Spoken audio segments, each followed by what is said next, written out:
Të dashur qytetarë, opozita çdo natë në televizione kundër çdo vendimi për popullin, por qytetari po i sheh vendimet në xhep.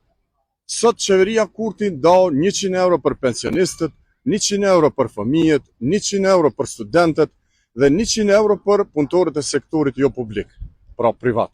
Ndërsa ata që sot bëjnë analiza, bëjnë konferenca, kur ishin në pushtet shtesat për lehunat kanë qenë fiks zero, asnjë cent për nënat.